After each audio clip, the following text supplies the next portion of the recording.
స్థానిక quarry market junction లో ఉన్న తూర్పుగోదావరి జిల్లా బీజేపీ కార్యాలయంలో రాష్ట్ర అధ్యక్షురాలు రాజమహేంద్రవరం ఎంపీ దగ్గుబాటి పురంధేశ్వరి సభ్యత్వ నమోదు కార్యక్రమాన్ని ప్రారంభించారు. దగ్గుబాటి మాట్లాడుతూ రాజ్యాంగం ప్రకారం ప్రతి 3 సంవత్సరాలకు ఒకసారి సభ్యత్వ నమోదు జరగడం సర్వసాధారణం. 6 సంవత్సరాలకు ఒకసారి సంపూర్ణంగా మళ్లీ సభ్యత్వ నమోదు కార్యక్రమం పెద్ద ఎత్తున నిర్వహిస్తున్నాం. 2014లో నిర్వహించిన సభ్యత్వ నమోదులో కార్యకర్తలు పనిచేసి ఆన్లైన్లో మొదటిసారిగా ప్రవేశపెట్టామని వివరించారు. చైనాకు సంబంధించిన కమ్యూనిస్ట్ పార్టీ ప్రపంచంలోనే 9 కోట్ల మంది సభ్యులతోటి అతిపెద్ద పార్టీగా ఉంటే 2014లో భారతీయ జనతా పార్టీ 11 కోట్ల మంది కొత్త సభ్యులు నమోదు చేసి ప్రపంచంలోనే అతిపెద్ద పార్టీగా భారతీయ జనతా పార్టీ ఆవిర్భవించిందన్నారు. ఎటువంటి అవినీతి మరకలు లేకుండా ప్రజాహితంగా పనిచేయడమే లక్ష్యంగా పార్టీ పాలన సాగిస్తోందన్నారు. ఇప్పుడు బీజేపీకి 18 కోట్ల మంది సభ్యులు ఉన్నారని అన్నారు. 1980లో 2 పార్లమెంట్ సభ్యులతో మొదలైన ప్రస్థానం 240 మంది పార్లమెంట్ సభ్యులను గెలిపించుకునే స్థాయికి వచ్చిందన్నారు. ఇండియా ప్రతిపక్ష కూటమి దుష్ప్రచారాన్ని ప్రజల్లోకి తీసుకువెళ్లారు. భారతీయ జనతా పార్టీ అధికారంలోకి తీసుకువస్తే సంపూర్ణంగా రాజ్యాంగాన్ని రద్దు చేస్తారని దుష్ప్రచారం చేశారని దుయ్యబట్టారు.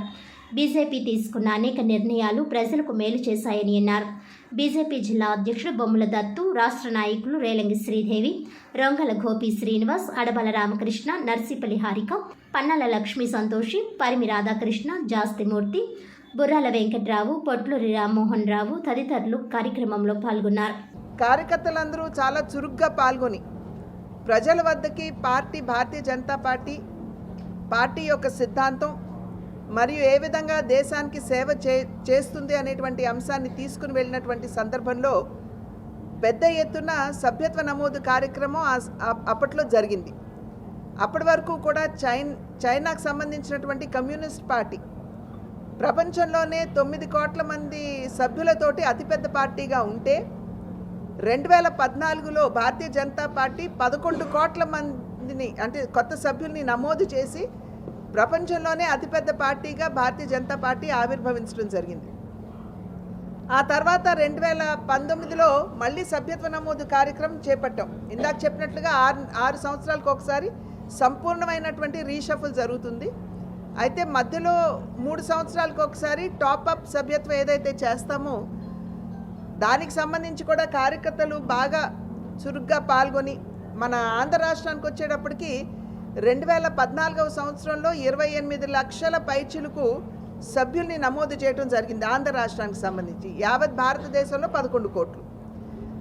అయితే 2014వ సంవత్సరంలో మళ్ళీ ఈ సభ్యత్వాన్ని చేపట్టినటువంటి నేపథ్యంలో కార్యకర్తల యొక్క కృషి ఫలితం వలన అదనంగా 2.5 కోట్ల మంది అదనంగా చేర్చాలి అనేటువంటి లక్ష్యాన్ని నిర్దేశించుకుంటే జాతీయ స్థాయిలో కార్యకర్తల యొక్క కృషి ఫలితం వలన 7 కోట్ల మందిని అదనంగా చేర్చుకోవటం జరిగింది.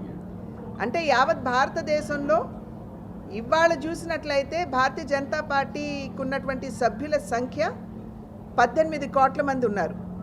అయితే ఆంధ్ర రాష్ట్రానికి సంబంధించి అప్పట్లో కరోనా వచ్చినా కూడా కార్యకర్తలు ప్రాణాలకి ఒడ్డి బయటకు వెళ్ళి ఆన్లైన్ కావచ్చు, నమో యాప్ కావచ్చు, మిస్డ్ కాల్ కావచ్చు, వీటన్నిటి మాధ్యమంగా చేసినటువంటి సందర్భంలో అదనంగా 8 లక్షల పైచిలకు సభ్యుల్ని అప్పట్లో నమోదు చేసుకోవడం జరిగింది.